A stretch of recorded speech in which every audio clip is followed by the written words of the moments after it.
Kita bahas peta politik terkini jelang Pilkada Jakarta, terutama siapa saja yang berpeluang ngusung Anies setelah PKS deklarasikan dukungan, bagaimana pula sikap PDIP, dan siapa yang paling berpeluang akan diusung Koalisi Indonesia Maju. Kita akan bahas, saudara, bersama dengan Bang Masinton Pasaribu, anggota DPR, fraksi PD Perjuangan, ada juga Ahmad Doli Kurnia, Wakil Ketua Umum Partai Golkar, dan Bung Ray Rangkuti, Direktur Eksekutif Lingkar Madani. Selamat sore, Bapak-Bapak. Sore, Bung. Selamat sore. Ya, sore, Assalamualaikum.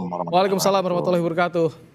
Bang Masinton, jadi bagaimana dengan PDIP? Ini PKS sudah resmi dukung Anies Sohibul Iman. Apakah ini akan bergabung, ikut mendukung, atau bagaimana dari PDIP? Ya, tentu kontestasi pilkada ini kan masih panjang waktunya ya. Persiapan menuju ke sana kan masih panjang dan tentu masih sangat dinamis.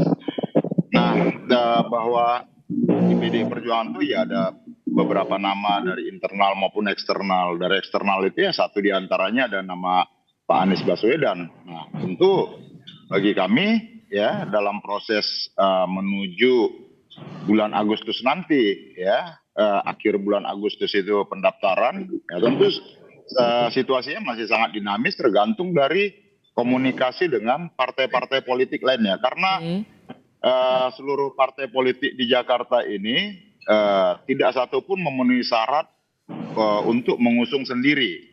Maka diperlukan kerjasama antar partai politik agar dapat mengusung dan mencalonkan gubernur dan wakil gubernur secara bersamaan. Seperti itu. Oke, masih menimbang-nimbang ya.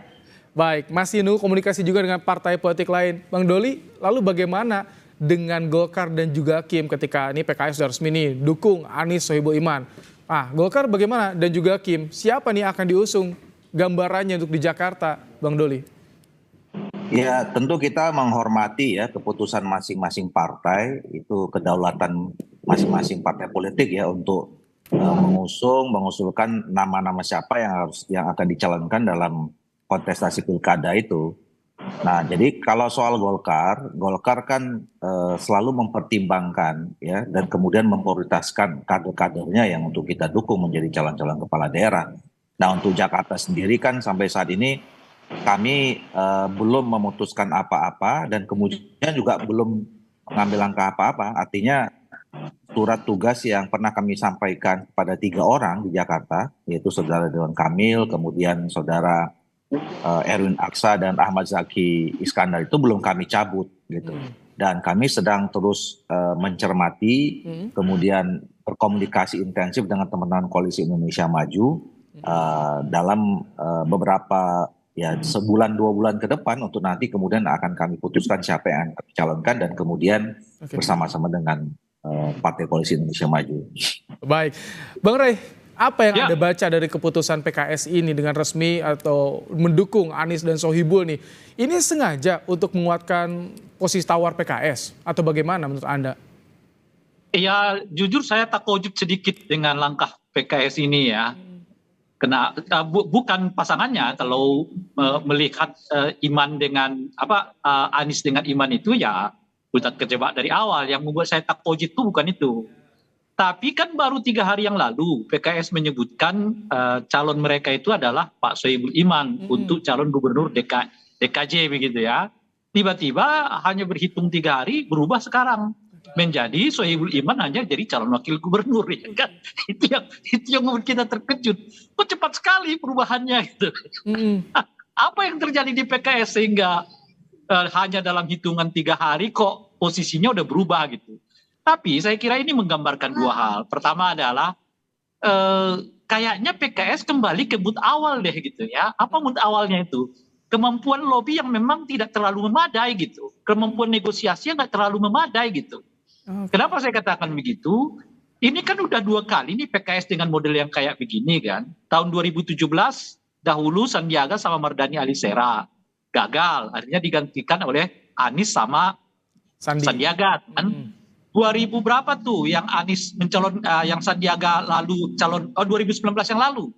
Sandiaga calon wakil presiden. Akhirnya mestinya posisinya diganti oleh wakil dari PKS, tetapi tiba-tiba Gerindra juga yang ambil gitu. Ini menurut saya juga strategi yang terlalu cepat untuk untuk dibaca gitu. Oke. Terlalu cepat, strategi yang terlalu cepat untuk dipatahkan gitu ya. Sehingga itu yang saya sebut tadi, ini tak pojok juga kita baru 3 hari kawan nih mau digadang-gadang sebagai calon gubernur, sekarang malah jadi wakil gubernur gitu ya. Oke. Itu menurut saya memperlihatkan itu yang saya sebut tadi, soal kemampuan dan kelemahan negosiasi PKS yang sejak dari awal saya katakan itu kelemahan mendasar mereka gitu ya. Nah yang kedua tentu strategi ini akan memudahkan orang seperti Doli ya untuk memetakan situasi di Jakarta gitu. Oke. Pemilihan pemilihan Anies Sandi dengan Sohibul ini menurut saya justru memudahkan langkah Ridwan Kamil untuk masuk ke Jakarta gitu. Oke. Kenapa saya katakan begitu? Karena Anies sama siapa tadi itu Sohibul Iman itu kan satu badan gitu loh, Pak. Oh, oke. Dengan background yang sama, pendukung pemilih Anies ya. itu adalah orang PKS ya. Kebanyakan orang PKS itu milihnya Anies gitu. Oke, Lalu apakah Anies? saya ingin dengar nih tangkapannya Bang Masinton, karena kan PDIP nama Anies itu digadang-gadang akan diusung PDIP. Bagaimana ketika kemarin PKS memberikan opsi nih Anies kader atau pasangannya Sohibul Iman. Bagaimana dengan sikap ini PDIP melihatnya? Apakah akan mendekat ke PKS atau justru mendekatnya ke PKB untuk mengusung Anies, Bang Masinton? Iya, situasi kan masih sangat dinamis lah ya. Artinya setiap partai politik kan umpama berkepentingan untuk mencalonkan kadernya baik sebagai gubernur ataupun sebagai wakil gubernur. Dan ini kan masih dalam penjajakan semua ya. Artinya tadi yang disampaikan oleh Pak Ray juga berdasarkan pengalaman yang lalu, pilkada yang lalu, siapa yang diumumkan, siapa yang kemudian didaftarkan. Kan ternyata juga berbeda begitu ya. Nah artinya itu kan menggambarkan situasi yang masih sangat dinamis. Begitupun Pak dengan PDI Perjuangan, apakah nanti akan mencalonkan dari kader internal sebagai calon gubernurnya, atau kemudian dari kader eksternal dengan dipasangkan dengan kader internal sebagai wakil gubernurnya. Itu kan masih sangat dinamis. Tapi kami PDIP nyamannya koalisi proses, dengan PKB atau dengan PKS, Bang Masinton? Nyamannya ke PKB atau ke PKS nih kalau misalkan berkoalisi dari PDIP? Ya ini kan tergantung dari komunikasi politik nantinya ya.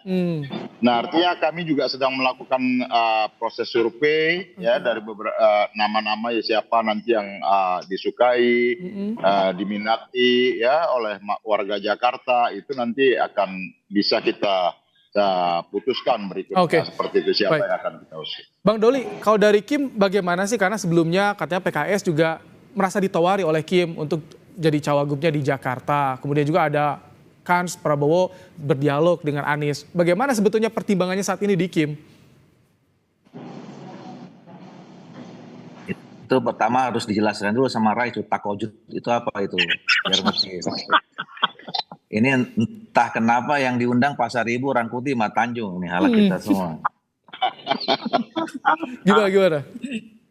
Jadi gini, kalau Koalisi Indonesia Maju, saya kira kan kita lagi sedang melakukan komunikasi yang intensif ya.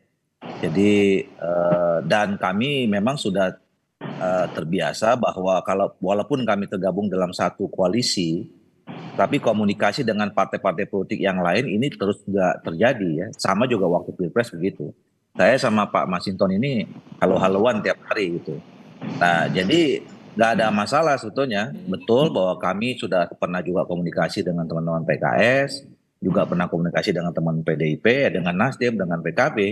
Nah ini kan untuk mencari ya formulasi-formulasi tahu mana ada yang bisa kita kerjasamakan kan kira-kira begitu. Nah tapi kalau untuk Jakarta, kalau sikap Golkar dan ini yang sekarang juga terus terjalin yang intensif dengan teman-teman Koalisi Indonesia Maju, kami sampai saat ini sedang mempertimbangkan ya ada nama-nama yang